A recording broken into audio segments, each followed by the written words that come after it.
जय श्री राधा कृष्ण भगवान जी की, जय श्री गौरी शंकर भगवान जी की, जय श्री शिव महापुराण की, जय श्रावण मास की। मंदिर शिव बंसी वाले महात्मा यूट्यूब चैनल की ओर से आज हम आपको श्री शिव महापुराण के पहले खंड के अध्याय 15 की परम पावन कथा को सुनाने जा रहे हैं। श्रावण मास के पावन समय में जो भक्त इन कथाओं को सुनते हैं उन्हें भगवान शिव की अनंत कृपा मिलती है, और जिस पर भगवान शिव कृपालु हो जाएं उससे जीवन में कोई भी कमी नहीं रहती है, वो भगवान का परम प्रिय भक्त हो जाता है। तो श्रावण मास के इस पावन समय में श्री शिव महापुराण के पहले खंड के 15वें अध्याय की कथा इस प्रकार है। सूत जी महाराज आज शौनक आदि सब ऋषियों से कहने लगे हैं कि हे ऋषियों, ब्रह्मा जी के वचन सुनकर देवऋषि नारद जी अत्यंत प्रसन्न हो प्रेम और सुख रूपी समुद्र में गोते लगाने लगे हैं। फिर प्रेम पूर्वक वह इस प्रकार कहने लगे हैं कि हे ब्रह्मा जी, आपने जो शिवलोक को सर्वोच्च स्थान देकर उसका वर्णन किया उसे सुनकर मुझे प्रसन्नता तो बहुत हुई है, परंतु मेरे मन में एक संदेह उत्पन्न हुआ है। मैंने सुना था कि भगवान शिवजी का स्थान कैलाश पर्वत पर है तथा जो शिवपुरी में जाता है उसे कैलाश की प्राप्ति होती है, ना कि किसी अन्य स्थान की। इसलिए आप मुझे अब ये बताइए कि जो भगवान शिवजी कैलाश में निवास करते हैं, क्या ये वही शिवजी हैं जिनका कि आप वर्णन करते हैं अथवा कोई दूसरे हैं? आज देवऋषि नारद जी के इस प्रश्न को सुनकर ब्रह्मा जी कहने लगे हैं कि हे नारद, अब मैं तुम्हें सब हाल विस्तार पूर्वक बताता हूँ। जो परम ब्रह्म सगुण रूप भगवान शंकर हैं और उनकी इच्छा से शक्ति द्वारा शिवानी हुई, वे ही ब्रह्मा शिव अपनी शक्ति द्वारा संसार की सृष्टि करते हैं। मैं उनके लोक काशी, ब्रह्मपुर तथा आनंदवन का वर्णन कर चुका हूँ। अब अपनी शंका का समाधान सुनो। जब मैं भगवान शिवजी की आज्ञा के अनुसार सृष्टि उत्पन्न कर चुका, तब मैंने उन महाप्रभु से प्रार्थना की कि हे प्रभु, अब आप भी सगुण रूप अंगीकार करके आइए। यह सुनकर भगवान शिवजी कहने लगे हैं कि हे ब्रह्मा, हम नियत समय पर अवश्य ही आएंगे। जिस प्रकार तुम हमारे नाम आदि देखते हो तथा जैसे हम हैं वह सब अपने अवतार में प्रकट करेंगे। भगवान शिवजी यह कहकर अंतर ध्यान हो गए। इसके पश्चात भगवान शिवजी निश्चित समय पर प्रकट होकर मेरी इच्छा की पूर्ति के लिए कैलाश पर्वत पर उपस्थित हुए तथा महागौरी जी को अपने से पृथक करके स्वयं कठिन तपस्या करते हुए त्रैलोक्य का पालन करने लगे। अब मैं उस कथा का विस्तार से वर्णन करता हूँ जिस कारण भगवान शिवजी कैलाश पर्वत पर आए। जिस कथा का अब मैं वर्णन करता हूँ वह कल्प भेद होने के कारण दूसरे प्रकार से है, अर्थात मैंने शिवजी की आज्ञा अनुसार संसार को प्रकट किया और 14 लोक, उपलोक, द्रुपदपुरी एवं कपिला को, जिन्हें देखने से मन प्रसन्न होता है तथा जहाँ काली मृत्यु रूप से बैठी हैं, प्रकट किया। पाप नाशनी गंगा के तट पर पापों को हरने वाला कपिल मुनि का पवित्र आश्रम था। उस स्थान पर यज्ञदत्त नामक एक ब्राह्मण का जन्म हुआ। यज्ञदत्त यज्ञ शास्त्र में बहुत ही योग्य था। उसको वहां के राजा ने बहुत सा धन दिया। वह वाग्मी, शुद्ध हृदय, शीलवान, वेदों में निपुण, श्रद्धा युक्त, परम उपकारी, उदार तथा भगवान शिवजी का परम भक्त था। उसकी स्त्री अत्यंत पवित्र, पतिव्रता, गृह कार्य में निपुण तथा अच्छे कार्यों को करने वाली थी। कुछ समय पश्चात उसके एक पुत्र उत्पन्न हुआ। उसका नाम उन्होंने गूढ़ निधि रखा है। गूढ़ निधि ने थोड़े ही दिन में अनेकों विद्याएं सीख ली, परंतु कुछ दिनों के पश्चात वह कुल की रीति को छोड़कर, धर्म कर्म को छोड़कर बुरी रीति पर चलने लगा। उसने बुरे मनुष्यों की संगति की। उसी के फल स्वरूप उसकी बुद्धि भ्रष्ट हो गई, क्योंकि अच्छे और बुरे कर्मों पर संगति का प्रभाव अवश्य पड़ता है।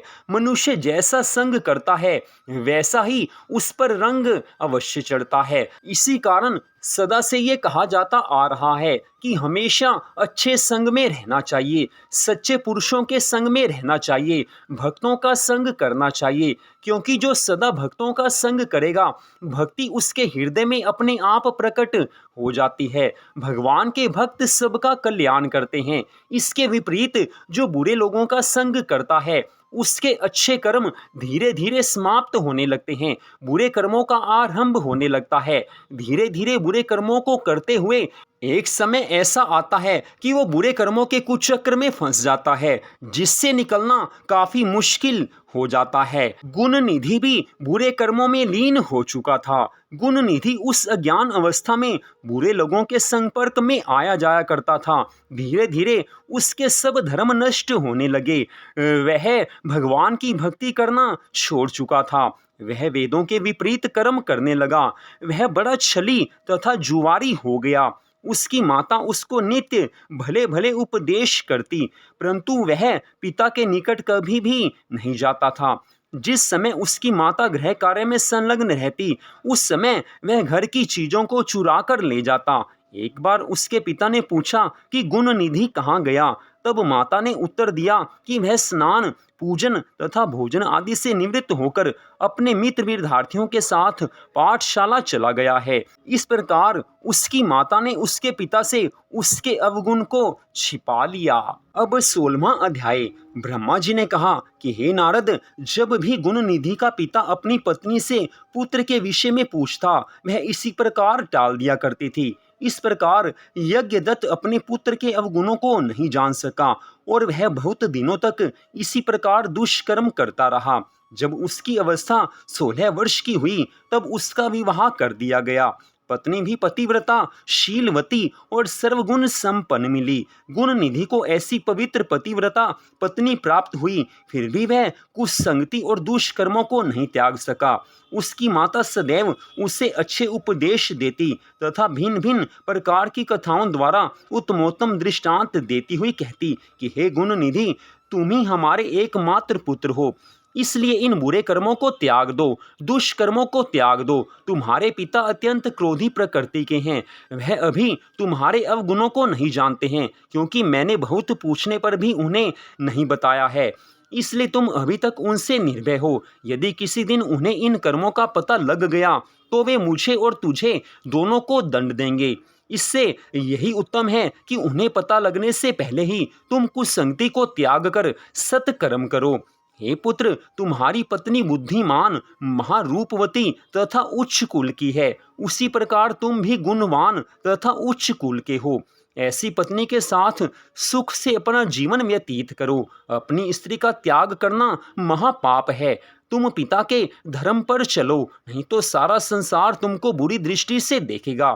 तुम मुझको तथा अपने पिता को क्यों लज्जित करते हो? तुम अन्य घरों के लड़कों को देखो, वे नित्य वेद पाठ करते हैं। जब यहाँ के राजा को तुम्हारे अवगुणों के विषय में ज्ञात होगा, तो वह तुम्हारे पिता से अप्रसन्न होकर उनका मासिक शुल्क देना बंद कर देगा। अभी तो लोग यह कहकर टाल देते हैं कि तुम यह अवगुण के कर्म लड़कपन के कारण करते हो, परंतु अवस्था बढ़ जाने पर सब लोग तुम पर हंसेंगे तथा व्यंग्यपूर्ण तानों से कहेंगे कि अब तुम्हारा कुल अति पवित्र हुआ। वे तुम्हारे पिता की निंदा करेंगे और इन्हीं सब कारणों से तुम्हारे पिता नरकगामी होंगे। सब लोग इसका दोषी मुझी को ठहराएंगे। वे कहेंगे कि इसी ने पाप कर्म से गर्भ धारण कर ऐसा पुत्र उत्पन्न किया है, क्योंकि तुम्हारे पिता निष्पाप हैं। वे वेद और धर्मशास्त्र के ज्ञाता हैं। मैं भी अपने पति के सिवाय और किसी पुरुष को नहीं जानती तथा निष्पाप होकर गृह कार्य में संलग्न रहती हूँ, परंतु यह सब भगवान की इच्छा है कि मेरे गर्भ से तुम जैसा दुख देने वाला कुपुत्र उत्पन्न हुआ। इस प्रकार गुण निधि की माता अनेकों उपदेश करती, भिन्न भिन्न प्रकार से समझाती, परंतु गुण निधि पर उसका कोई प्रभाव नहीं पड़ता था।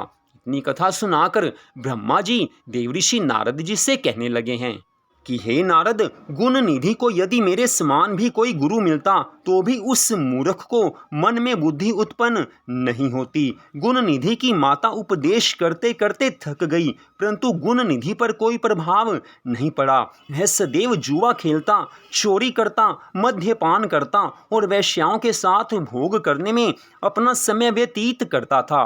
इस प्रकार उसने कुछ ही दिनों में पिता का धन चुराकर जुआ, भोग तथा वेश्याओं पर खर्च कर डाला। इस प्रकार वह निर्धन हो गया। उसके पिता ने जितने बहुमूल्य रत्न और उत्तम वस्त्र अपनी विद्या के प्रभाव से राजा के यहाँ से प्राप्त किए थे, उनमें से कुछ भी शेष नहीं बचा। तब एक दिन गुणनिधि ने अपने पिता को पूरी तरह निद्रा अवस्था में लिप्त देखकर उसके हाथ में से अंगूठी उतार ली और उसको जुआरियों के साथ दांव पर लगा दिया।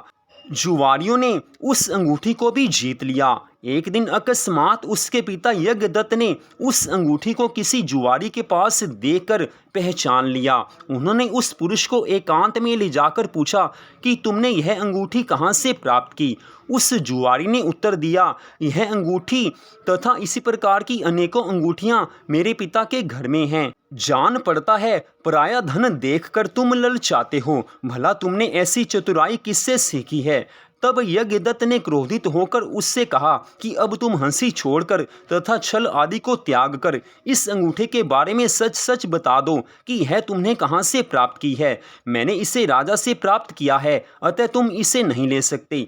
इस प्रकार जब उन्होंने दृढ़ता से जुआरी से पूछा तो उसने सब सत्य बात उनको बता दी और कहा, तुम मुझको डराते धमकाते क्यों हो? मैंने कोई चोरी नहीं की है। यही क्या, और भी बहुत सी वस्तुएं मैंने तुम्हारे लड़के से जुए में जीती हैं। अनेक रत्न, सोने चांदी के आभूषण, पीतल तांबे आदि के बर्तन जो तुम्हारे घर में थे, हम लोगों ने वे सब तुम्हारे लड़के से जीत लिए हैं। वह केवल जुआ ही नहीं खेलता, अपितु चोरी तथा वैश्यागमन भी करता है।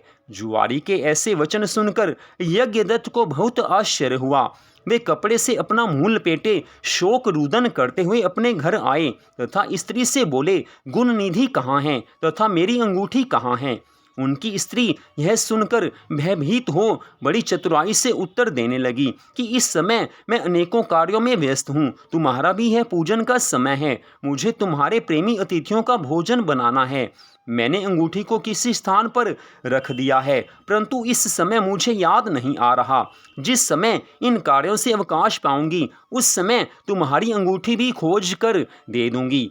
इस तरह से उसकी पत्नी ने सब बातें छिपाई हैं। यज्ञदत्त यह सुन क्रोधित होकर बोले कि हे कपूत की माँ, छल वार्ता में चतुर, मैंने जिस दिन भी तुमसे यह पूछा कि गुणनिधि कहाँ है, तभी तुमने यह उत्तर दिया कि वह अपने मित्रों सहित विद्या अध्ययन के लिए पाठशाला गया है। अच्छा, यदि अंगूठी नहीं मिलती तो अन्य वस्तुएं मुझे लाकर दिखाओ। अब तुम पुत्र मोह को त्याग दो, क्योंकि कुपुत्र किसी प्रकार का सुख नहीं पहुंचा सकता। अब मेरी इच्छा बिना पुत्र के रहने की है, मुझे ऐसी संतान की आवश्यकता नहीं है। अब तुमको यही उचित है कि हाथ में कुश और जल लेकर लड़के के नाम तिलांजलि छोड़ो। जब तक मैं यह नहीं कर लूंगा तब तक भोजन ग्रहण नहीं करूंगा। गुणनिधि की माता अपने स्वामी के ऐसे वचन सुनकर उनके चरणों पर गिर पड़ी तथा क्षमा प्रार्थना करने लगी। कुछ देर के पश्चात यज्ञदत्त का क्रोध भी कम हो गया है। तो यहीं पर श्री शिव महापुराण के 16वें अध्याय की कथा का विश्राम होता है। इससे आगे की कथा आप अगले भाग में सुन पाएंगे। तो मंदिर शिव बंसी वाले महात्मा यूट्यूब चैनल की ओर से आज की इस कथा को सुनने के लिए आप सबका हार्दिक धन्यवाद। भगवान श्री राधा कृष्ण जी की, भगवान श्री गौरी शंकर जी की अनंत कृपा सदा आप सब पर, आपके परिवार पर बनी रहे, इसी मंगल कामना के साथ जय श्री राधा रानी सरकार की, जय श्री कृष्ण भगवान की, जय श्री गौरी शंकर जी भगवान की, जय श्रावण मास की, जय श्री शिव महापुराण की। ओम नमः शिवाय। जय जय श्री राधे, जय जय श्री राधे, जय जय श्री राधे श्याम।